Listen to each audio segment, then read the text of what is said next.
Hi, it's Leonore. Welcome to Soul Searching Tarot. Um, I wanted to do Sagittarius for a long time. Hi, Saggies. I'm finally doing your sign.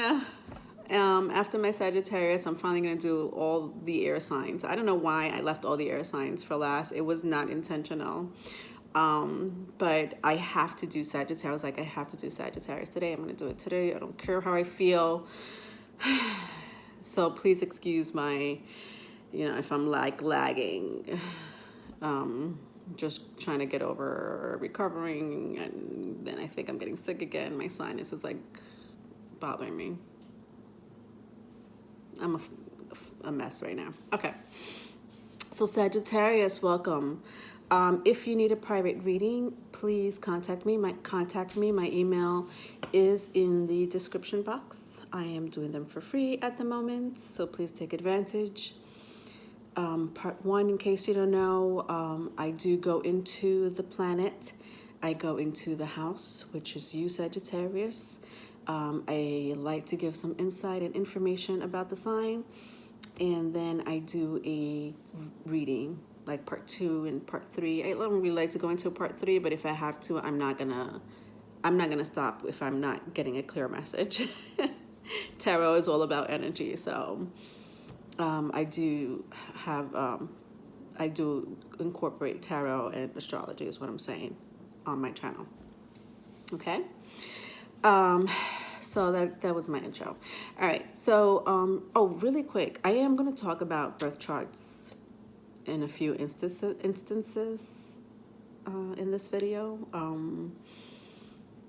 So I do tell, in my past videos, I do tell people, that looking at your birth chart is very important, especially there's 4 planets that you should really know where it's placed. The sun, obviously, most people know their sun sign, the day that you were born. Your moon sign. Oh, God, I'm going to be talking about moons today. So definitely know where your moon is placed, what house it's placed in.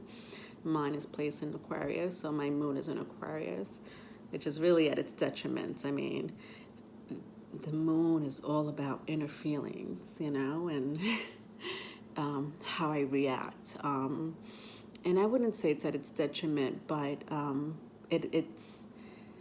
when it comes to feelings, yeah, Aquarius don't do that. We're pretty much detached. I'm going to be talking about moon in Sagittarius, as well as all the mutable signs, which is you, Saggies. You are a mutable sign, as well as Virgo, Gemini, and Pisces. And the reason why I'll be talking about that is because of Jupiter's 79 moons. They just discovered one like 2 years ago. Another one. I think it's up to 79 moons. Jupiter is vast, It's like let's pretend Jupiter is the size of my head, and I have a big head, and like pretend I have like this like little pimple right here, like that's planet Earth right here. This is a pimple I would like to squeeze. That's how big Jupiter is, okay? And then it has like all these moons, like literally orbiting around the constellation on its own different beat. Some moons just go the opposite direction. They're orbiting around Jupiter, like in the opposite direction, like. But we'll talk about that as well. You are a fire sign, all right? So your fellow fire friends are Aries and Leo. Also in tarot, you are the balance or the temperance card. And it is a mixture of the inner world with higher consciousness. A lot of people will call it, a lot of tarot readers will call it the point of spirituality or an angel helping you.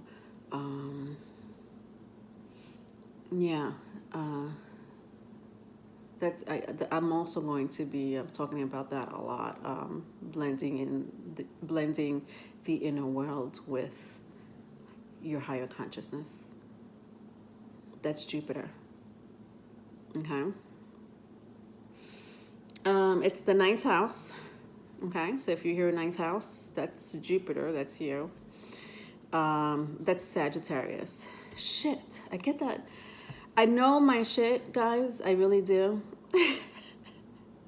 Sorry, okay. Let's rewind here. I'm a Scorpio Sag. I'm on a cusp. My birthday is one day before Sagittarius begins. So I hold both characteristics of Scorpio and Sagittarius. But because my degree is so high that it's like one day, like the last day of Scorpio, and it's like a Sagittarius, I hold a lot of Sagittarius characteristics. And then I have my Venus. My Venus is in Sag. That for sure is in its detriment. It's like again, we're talking about inner feelings and emotions and the way you think, the way you react. And we're like freedom loving, like, what? I'm just here for a good time. And we'll talk about that later. But one thing about Sagittarius is that we're very blunt. We have no filter. And I have been holding my tongue a lot. I do that. I could be conservative at times, as you can see. Very conservative. I have to be conservative for a reason, but if you see like a white thing popping out, I'm not trying to be a priest. It's just there for a reason. But yes, we're so blunt. Sagittarius people are very blunt. And it's because they can't really mask the truth. They don't know how to mask the truth. They're not trying to hurt people on purpose. Absolutely not. In fact, it's the opposite. We're gullible people. And I think because we're so gullible, we don't know how to have filters. Like, we're not trying to make people feel bad, but don't ask us, but we're just coming from Scorpio. Scorpio will think and Sagittarius will speak. Scorpios will see and Sagittarius will like revolutionize, okay? This is Scorpio overlapping into Sagittarius. Scorpio is the 8th house, going into the 9th house of Sagittarius, okay? Signs do overlap, so you'll get some little bits of the other sign, especially if you're at your high degree of the house. I do talk about that in my birth charts, but I'm not going to go into that now. So I apologize if I'm getting too blunt with you, but I know Sag will understand. I just wanted to say that real quick. But also, we're also, Jupiter represents foreign travel. It also represents people, foreign travel and people. You'll find a lot of Sagittarians that are very all about worldly knowledge, intelligence, people that have traveled. They'll come up to you straight up, like, where have you been, and where are you going, and what are you doing with your life, and what degree do you have? They don't really honestly care too much about how you look. I mean, yeah, eye candy helps, but I'll tell you the truth. If you want a Sagittarius in the sack, I would, step up on your mental game. Just FYI. It's a little aphrodisiac for them, They do get turned on by smart people. Also, sorry if I'm gonna look down a lot because I wanted to get this video done. So I'm kind of rushing myself because I love my Saggies. All right, Saggies, you do not like to be stressed. No, we don't like stress. It happens, but we're so optimistic about life that we just kind of put it in the back burner. We're people that wing things. Like, we're like, oh, I'll take care of that tomorrow. Like, what do you mean you'll take care of that tomorrow? The mortgage is due tomorrow. We can't just take care of that tomorrow. And like, they're very like, there's a French word for it. I can't think of it now, but and I don't want to, mess it up and say it, but laissez-faire, I think is the word. Like, when in Rome, like that's how they are. It could frustrate people so bad. I've seen people get frustrated by it, and I'm like, what? Think about it tomorrow. We don't like to be stressed, especially by other people's problems. And I'm not saying we're great people to come to if you want our advice or if you just want a listening ear. But if your problem is uncontrollable, yeah, we don't hire a professional.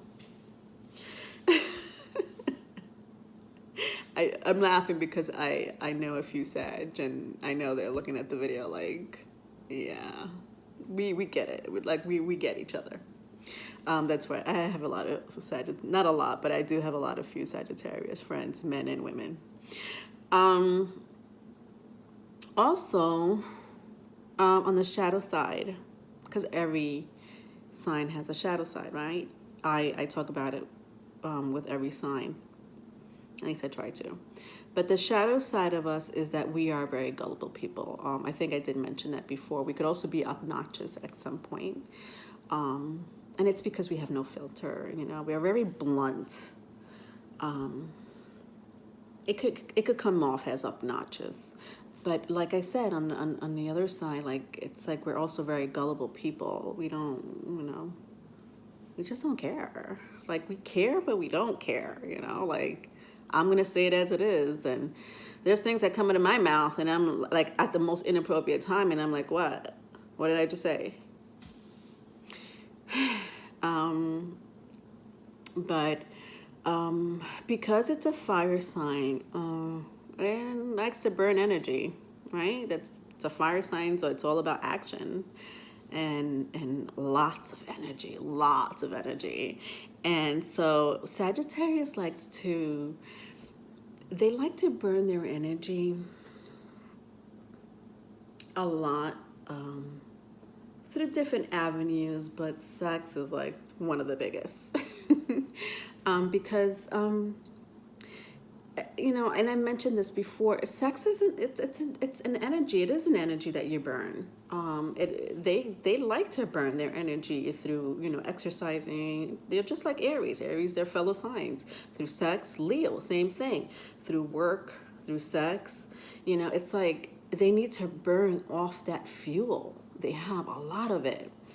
And so they can be pretty detached in the bedroom. Don't be surprised if they knock on your door with dinner and flowers and, you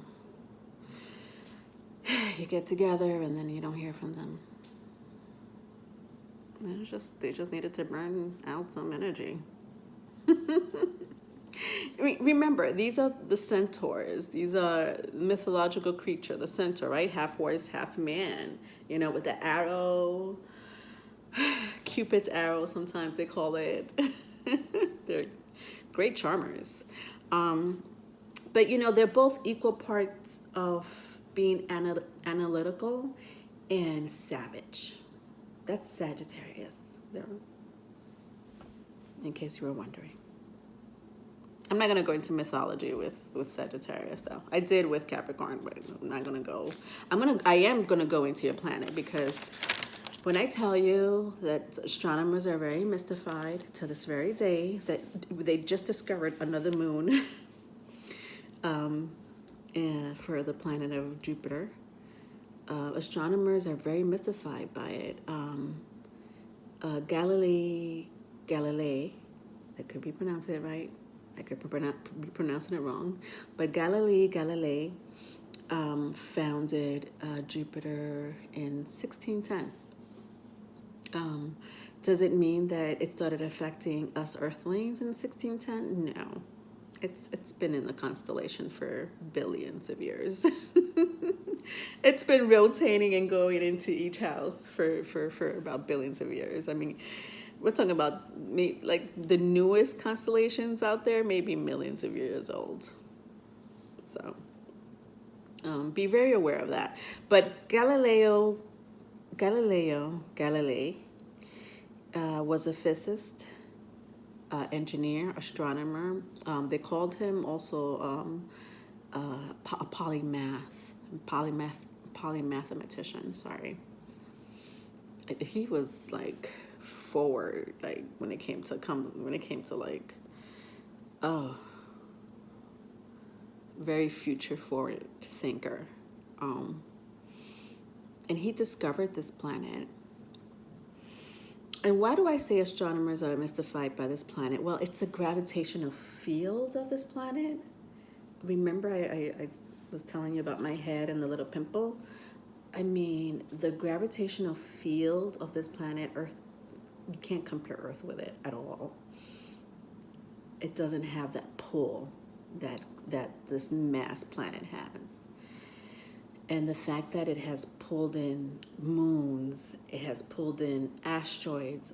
There's moons that have rings. Those are asteroids. You know, these moons are literally like gravitating these asteroids from like the celestial universe. And, you know, they're like, come on, the party's over here. Join the party. So I'm so Venus and Sag. That's what we do. We just like having fun. But that's like basically Jupiter. Like their gravitational field and pull, and I'm saying in a really, I'm being silly. But I'm not, because my Venus is in Sag. This planet, the mass and the volume and the different gravity that this planet holds against any other star or planet or moon out there is so strong that yes, it does pull in. Like if there's asteroids coming in or if there's moons coming in, I mean, they will get pulled into this celestial Jupiter planet and they will start orbiting. Some of them don't even orbit the right way. Some of them are orbiting like the opposite way. They're like, one is playing like rap music here and the other moon is playing like, you know, salsa. But they're all like, it's a party and we're orbiting around Jupiter. What you doing? What you doing? Oh, we just got a guest come in. I mean, like, you're laughing now, but don't laugh later because I'm going to get into the serious parts about that situation. But yeah, that's Jupiter. One of the biggest moons, Ganymede. It's one of Galilean's moons. There's 4 Galilean moons because when he discovered Jupiter, he did discover 4 moons with it, right? And through the centuries, other moons have been discovered, either through advanced technology or satellite, NASA, stuff like that. But the gravitational field is very strong. It's not a joke. And I'm telling you this, Sagittarius, because it is your planet. If you have a moon in Sag, you are going to have probably the most intense and painful crises, whether it's internal or external or both, in your life. Because when this Jupiter retrogrades, and retrogrades meaning it's like, you know, it's going behind the sun, which is pretty close to us now, pretty close to Earth. It's going to affect the mutable signs. And what are the mutable signs? Pisces, Sag, Virgo, Gemini. So when I say look at your birth chart and see where your moon sign is, it's important for you to know. Right now, Jupiter is in its home planet. It's been retrograding and transiting in Scorpio and Sagittarius, but I'm 90% sure that it is in your home planet. Sagittarius is in its home planet. Yes, it is.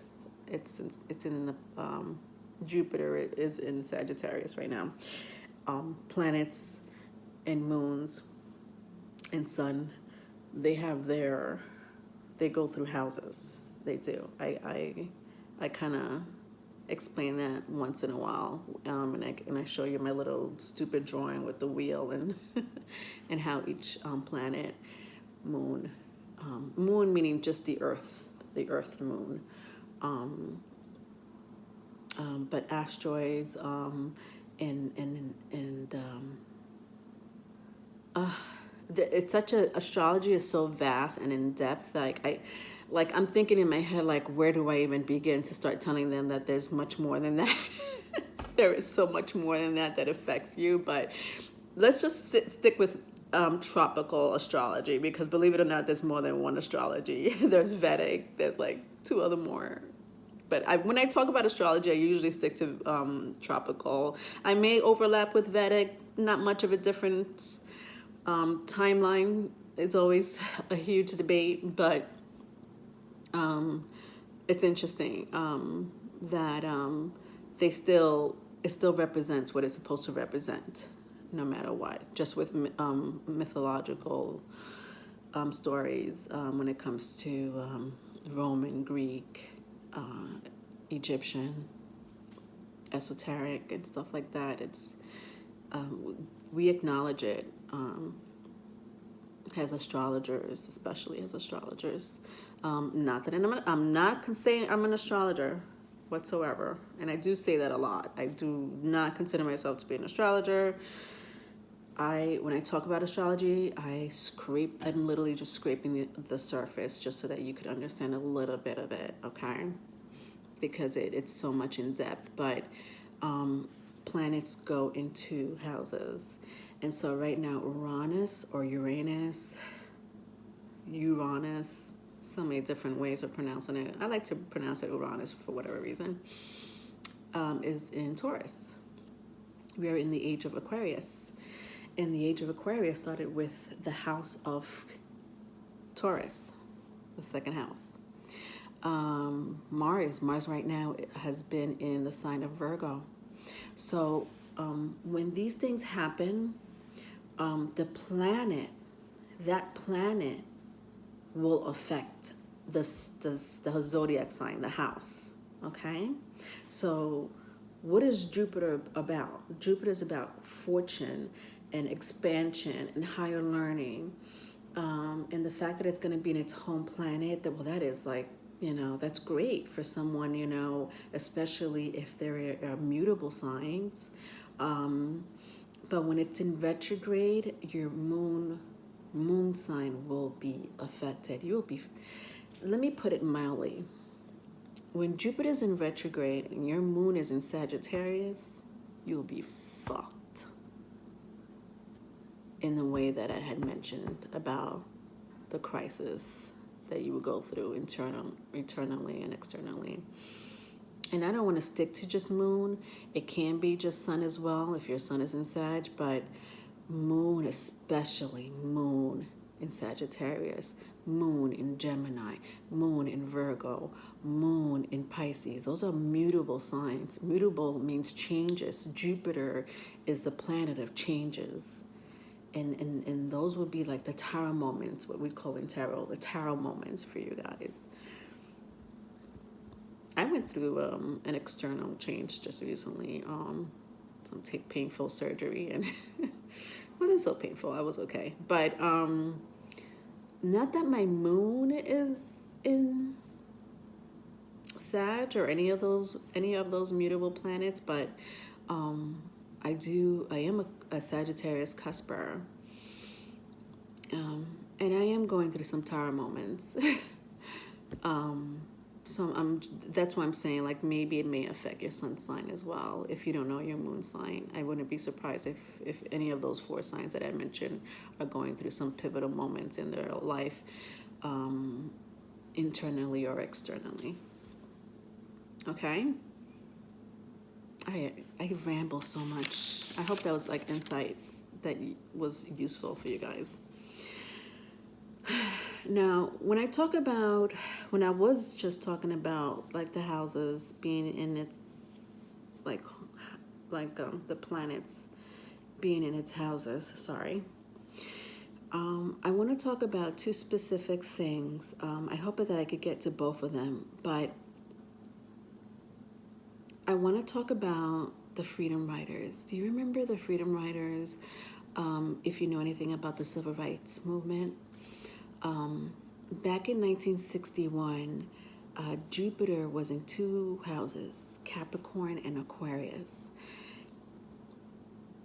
And the word freedom came to me when I was researching Sagittarius, and then Freedom Riders was just whispered to me.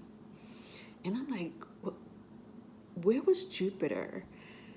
What house or what houses was Jupiter when Freedom Riders, these activists, by the way, if you don't know anything about Freedom Riders, back in the Civil Rights Movement, these young black and white kids, when I mean kids, I mean like young adults, even older adults, black and whites, will get inside the buses and ride the interstate to the south part of the United States, where they believed in segregation. Now, meanwhile, this was unconstitutional. Like, it was said that, the Supreme Court was like, we are not, segregation is against the law, but they were still practicing segregation in the South. And so these freedom riders will go to the South and make their point, right?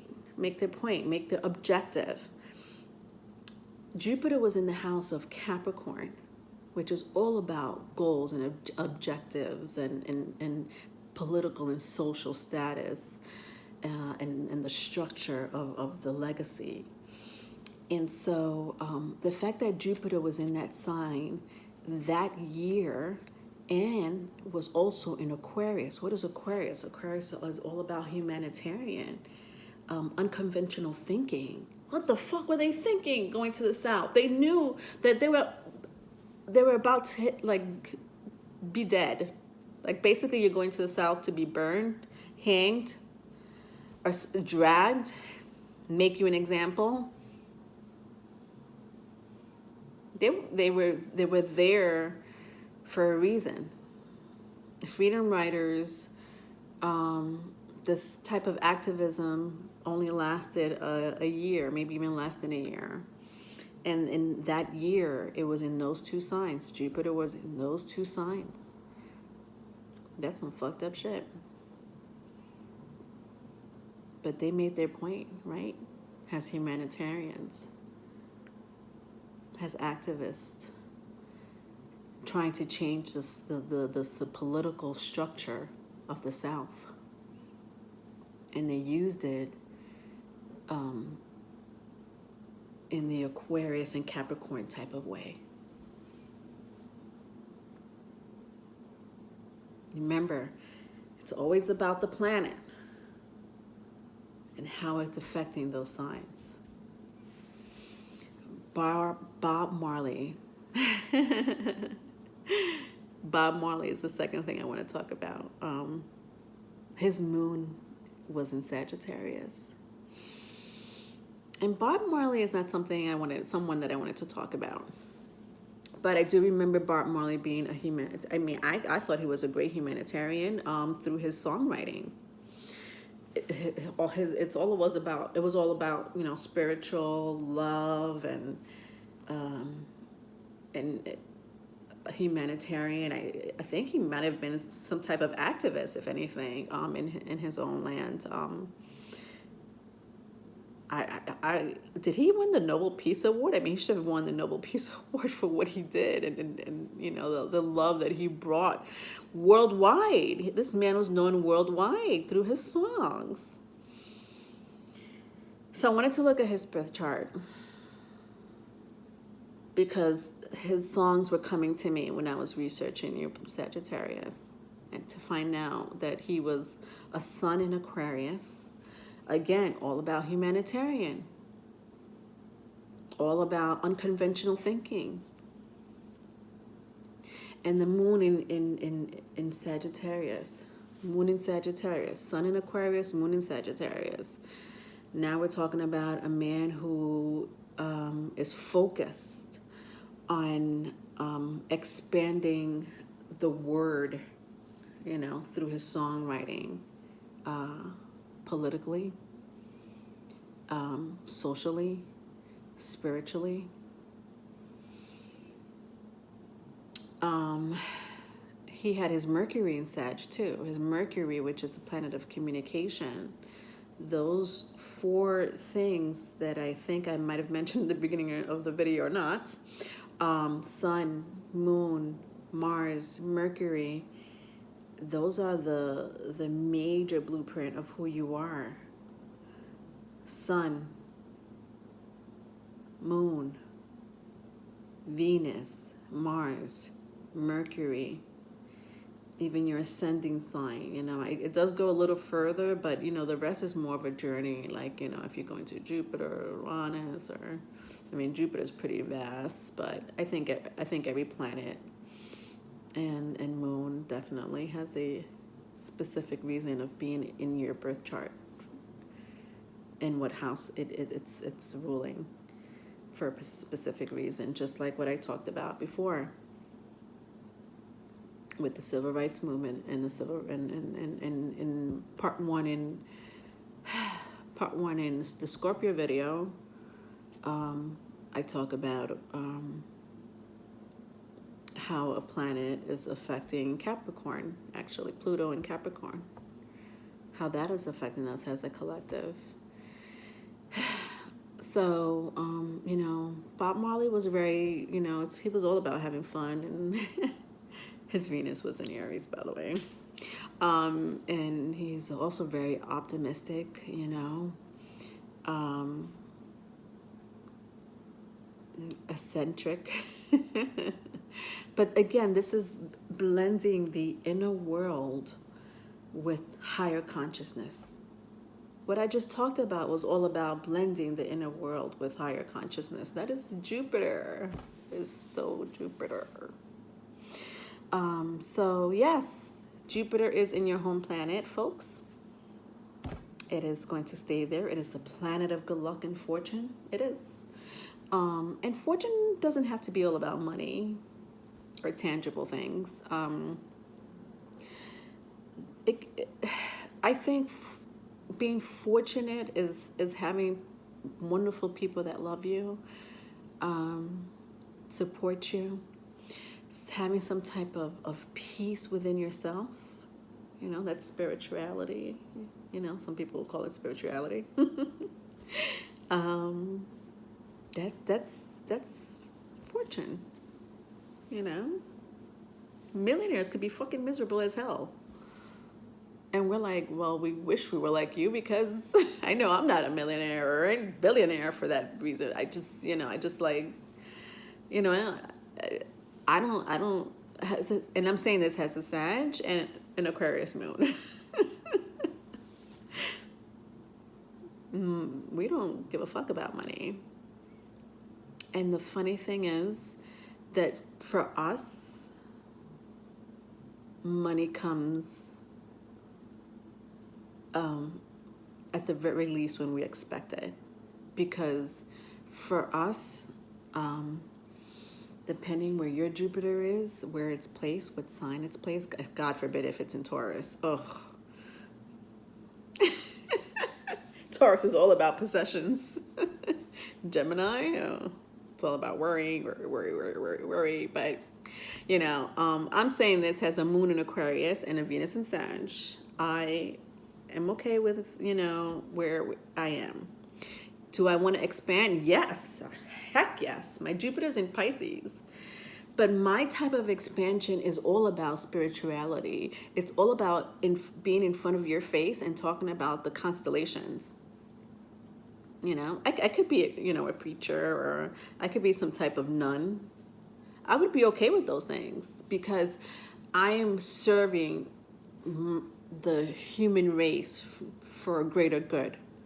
The fact that my Jupiter is in Pisces, and Pisces is all about serving and feeling and, you know, taking in people's pain